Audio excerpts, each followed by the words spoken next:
Assalamualaikum warahmatullahi wabarakatuh. Oke, dalam video ini saya akan menjelaskan terkait silabus mata kuliah interpreting. Yang pertama, adapun dari mata kuliah ini, tujuan dari mata kuliah ini adalah mengembangkan pengetahuan peserta didik dalam keahlian interpreting atau ahli bahasa.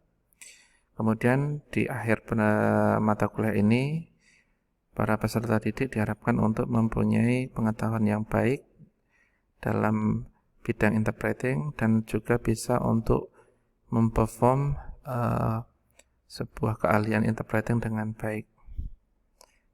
Mata kuliah ini juga menyiapkan peserta didik untuk mempunyai skill yang kompetitif dalam keahlian interpreting yang akan berguna dalam pengembangan karir mereka, terutama dalam hubungan dengan keahlian bahasa yang mereka pelajari. Kemudian secara umum, materi yang akan kita pelajari secara garis besar adalah dua jenis interpreting, yaitu consecutive interpreting and simultaneous interpreting. Adapun general objective, seperti yang tadi saya sudah sebutkan, secara khusus yang pertama adalah bahwa di bagian akhir dalam mata kuliah ini diharapkan peserta didik yang pertama mampu memahami pengetahuan tentang interpreting, yang kedua adalah mampu menguasai skill interpreting, yang ketiga adalah mampu memperform atau mempraktikkan interpreting yang bagus, terakhir adalah mampu untuk menguasai sikap-sikap untuk menjadi interpreter yang baik.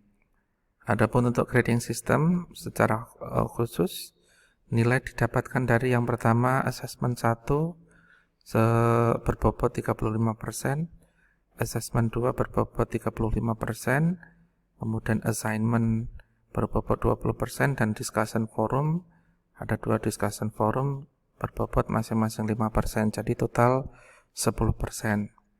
Adapun penilaian hard skill ini juga diintegrasikan dengan penilaian soft skill.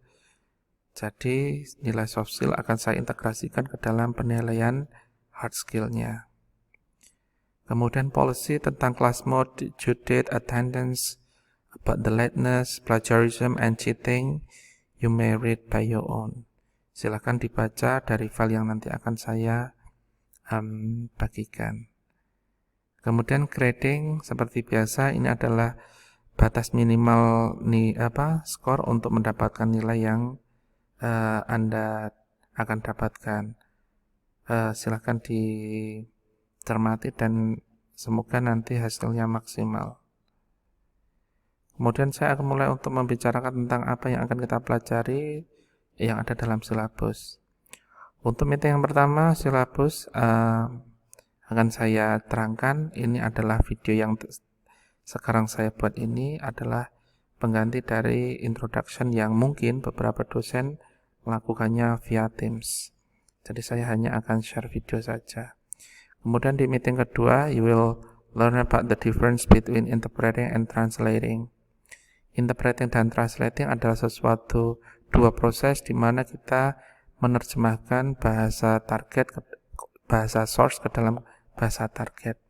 Di mana secara umum bedanya interpreting itu biasanya adalah spoken language, kemudian translating adalah written language. Kita akan secara khusus mempelajari itu di meeting kedua. Meeting ketiga kita akan belajar tentang consecutive interpreting, one of the kinds of interpreting, di mana nanti kita akan juga mempelajari consecutive itu via video. Kemudian we will also learn about the symbols in consecutive interpreting in meeting 4. Dan kita mulai ada assignment di sini, yaitu assignmentnya adalah interviewing an interpreter. Jadi kalian akan mewawancarai seseorang yang pernah melakukan aktivitas interpreting, baik secara profesional atau amatir. Kemudian meeting kelima kita akan belajar tentang note taking, yang kita akan lanjutkan dengan exercise listening. Kemudian meeting 6 kita akan belajar tentang ethics in interpreting. Kemudian di sini ada discussion forum 1. Jadi nanti kita akan melakukan discussion di sebuah forum. Next, meeting 7, consecutive interpreting. We will learn through that video. And then in meeting 6, we still learn about consecutive interpreting. Kita akan mempraktekkan sebuah jenis interpreting, yaitu consecutive interpreting. Kemudian assessment 1 adalah tentang consecutive interpreting. Kita akan membuat video dari sebuah simulasi consecutive interpreting. Jadi di sini kita akan mensimulasikan sebuah video consecutive interpreting. Next, in meeting 10, we start discussing simultaneous interpreting.